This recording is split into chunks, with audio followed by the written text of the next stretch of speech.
বাংলাদেশ বলছে পরমাণু বিস্ফোরণ করবে ভারতের উদ্দেশ্যে। একটু হেসেলি জানেন, একটু হেসেলি। হ্যাঁ, বাংলাদেশ কেন, এই পৃথিবীতে যত ক্ষমতাশালী দেশ আছে, আমি এখানে দাঁড়িয়ে চ্যালেঞ্জ করে বলছি, আমাদের ভারতবর্ষের পশম হিলাতে পারবে না, পশম হিলাতে পারবে না। আজকে যারা যারা যেসব রাজনীতির নেতারা বাংলাদেশ বাংলাদেশকে চেঁচাচ্ছে, বাংলাদেশ বাংলাদেশ পাকিস্তান পাকিস্তান চেঁচাচ্ছে, মালিক না করেন যদি যুদ্ধ কোনো সময় লেগে যায়, ওই যারা চেঁচাচ্ছিল ওরা খাটের তলায় ঢুকে পড়বে, দেখবে। আর এই আমাদের হঠাৎ যাদের বলছে না, আমরা কিভাবে আমার দেশকে রক্ষা করতে হয় সে করে দেখিয়ে দেবো। আরামবাগের থেকে একটা এনআইএ একটা ছেলেকে অ্যারেস্ট করেছে। সে নাকি পাকিস্তানের সঙ্গে তার যোগাযোগ খুব, তাকে অ্যারেস্ট করেছে। টিভিগুলো বিশেষ করে ওই চুলকানি টিভি, চুলকানি গরম লাগানো টিভি খুব দাম একদম পাস করছে। এই মাত্র খবর আমার বন্ধ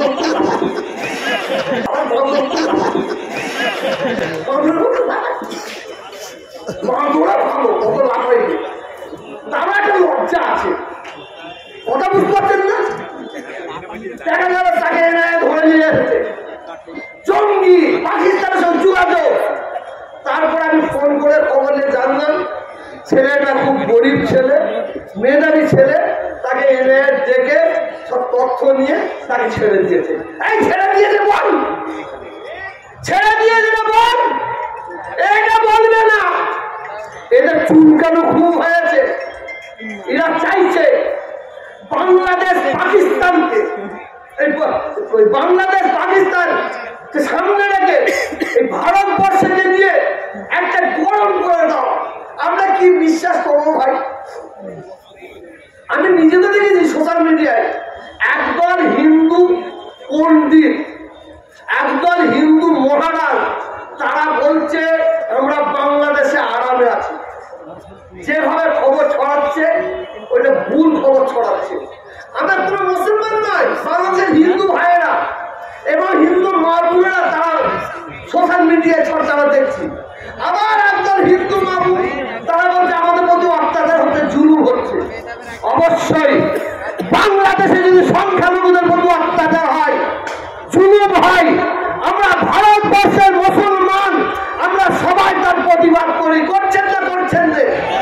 আমরা সবাই প্রতিবাদ করি।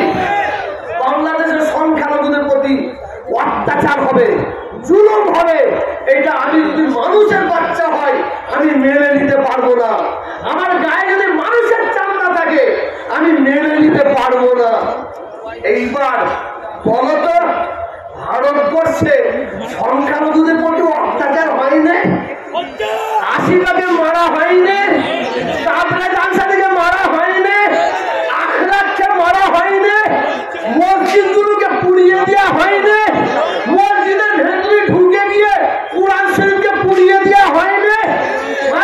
মাদ্রাসা থেকে কুরআন শরীফ বের করে দিয়ে ছিঁড়ে ফেলে দিয়ে তার উপর পিচ্ছাপ করা হয়নি?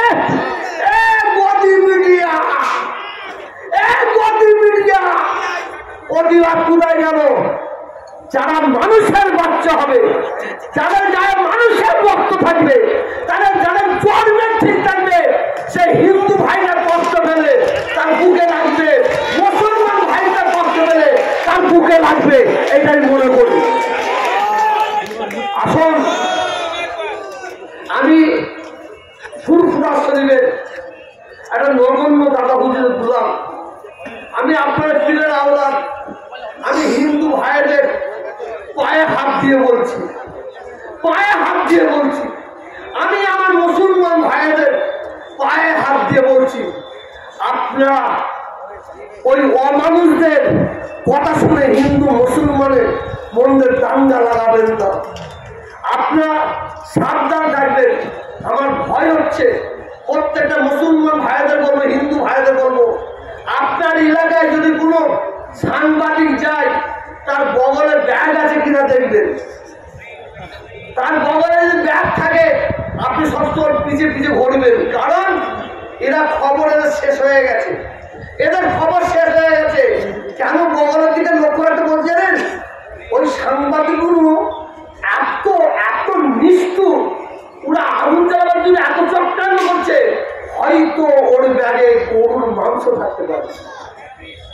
ওই গরুর মাংসটা রাতের অন্ধকারে শুকনোর মতো মন্দিরে ঢুকিয়ে দিতে পারে,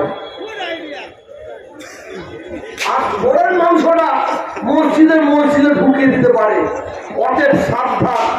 আমি আপনাদের প্রত্যেককে অনুরোধ করছি, এই বাংলার মাটি সম্প্রীতির মাটি, এই বাংলার মাটি ঐক্যর মাটি, একতার মাটি, ভ্রাতৃত্বের মাটি, ভালোবাসার মাটি। এই বাংলার মাটি সম্প্রীতির মাটি কেন হলো? এর অবদান কার? এর অবদান হচ্ছে ফুরফুরার বীর আবু বকর সিদ্দিক রহমাতুল্লাহ আলাইহি। এর অবদান হচ্ছে হযরত সাফাতে আলী ওয়াইসি রহমাতুল্লাহ আলাইহি। এর অবদান রামকৃষ্ণজি, তার অবদান স্বামী বিবেকানন্দজি, তার অবদান। অতএব এই সম্প্রীতির মাটিতে সাম্প্রদায়িক শক্তিদের কোনো জায়গা নাই। জানি না আমার বক্তব্য শোনার পরে আপনাদের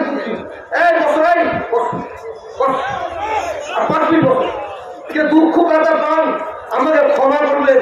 শোনেন, আমি একটা সোশ্যাল মিডিয়ায় একটা টিভিতে কিন্তু দেখিনি যে মুসলমানদের মসজিদ পোড়াচ্ছে, মুসলমানদের মসজিদ ভাঙা হচ্ছে, যে একদল হিন্দু ভাইয়েরা গিয়ে শিখে দেশে মসজিদটা ভাঙা না হয় তার জন্য তারা দাঁড়িয়েছে, প্রতিবাদ করছে। কিন্তু বাংলাদেশে হিন্দুরা যখন হাসিনা চলে আসে, না জানি মুসলমানরা হয়তো মন্দিরে আঘাত করতে পারে, যার জন্য বাংলাদেশের আলেম ওলামারা মন্দিরের পাশে গিয়ে নিজের বুকটাকে পেতে দিয়েছিল, মন্দিরে আঘাত করা যাবে না। আজকে আমি তহসিল থেকে শেষ কথা বলে যাই, শুনে নেন। আরে সাম্প্রদায়িক মনোভাবপূর্ণ ব্যক্তিদের বলবেন,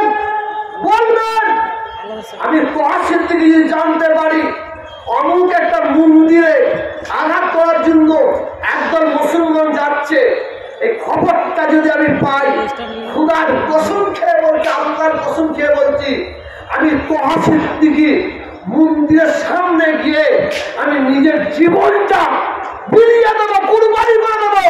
মন্দিরে আঘাত করতে দেবো না, মন্দিরে আঘাত করতে দেবো না। আর আমার বাংলার হিন্দু ভাইয়েরা থেকে এইরকম তৈরি আছে, যদি কোনো হিন্দুরা দলবদ্ধ ভাবে কোনো মুসলমানদের মসজিদে আঘাত করতে যায়, হিন্দু ভাইয়েরা জীবন দিয়ে দেবে, মসজিদে আঘাত করতে দেবে না।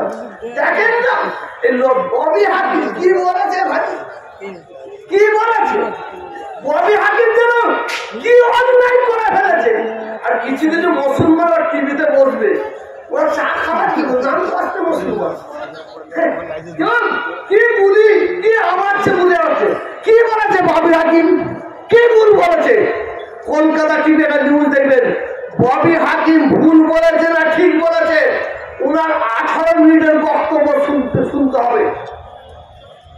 এটা আমি তহসিল থেকে এক জায়গায় বক্তব্য রেখেছিলাম, এ মুসলমান তৈরি হও, এ মুসলমান তৈরি হও, এ মুসলমান হিন্দুদের সঙ্গে লড়াই করতে হবে, এ মুসলমান হিন্দুদের সঙ্গে যুদ্ধ করতে হবে।